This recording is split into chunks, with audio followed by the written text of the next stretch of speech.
Start. सभापति महोदय, मैं आपका बहुत आभारी हूँ कि आपने मुझे यहाँ अपने विचार व्यक्त करने का अवसर प्रदान किया है।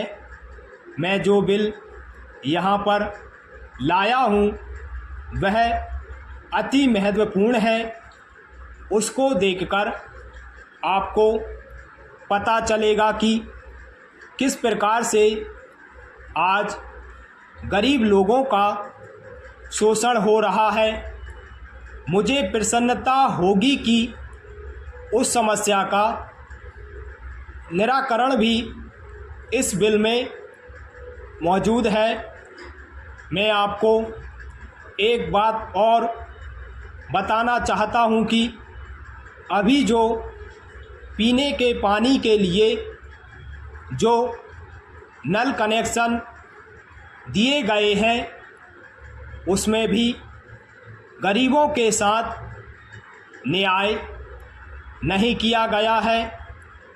आंशिक रूप से संपन्न लोगों को तो एक एक कनेक्शन के स्थान पर दो दो कनेक्शन दिए जाते हैं और गरीब तबकों की पूरी बस्ती में सिर्फ एक नल लगा दिया जाता है। इससे उनकी पानी की पूर्ति भी नहीं हो पाती है। इसमें भी भेदभाव करना हमारी सरकार की एक खामी है। इसे दूर किया जाना चाहिए।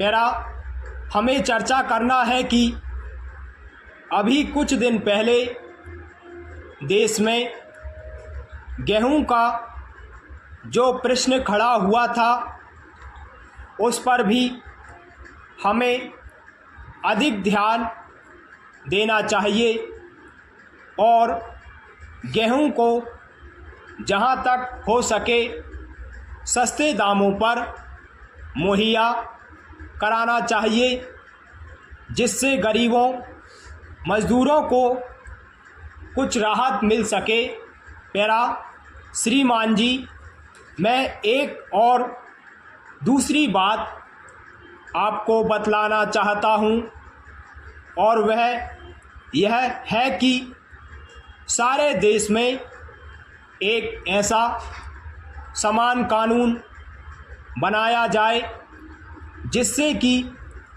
जो बड़े बड़े व्यापारी हैं वे लोग रोज़मर्रा की चीज़ों को गेहूं, चावल, तेल आदि को जमा करके रख लेते हैं।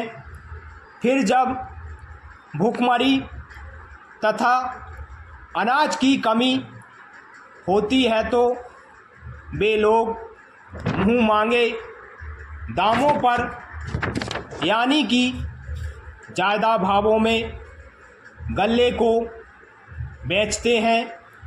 मेरा निवेदन है कि ऐसे लोगों के खिलाफ सरकार क्या कार्रवाई करती है।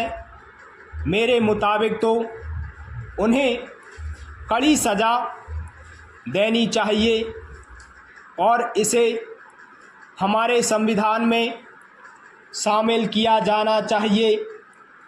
यदि आपको ऐसा करना है तो सबसे पहले हमें अपने भीतर झांककर हृदय पवित्र करना होगा और हम सब लोगों को मिलजुल कर यह कार्य करना होगा।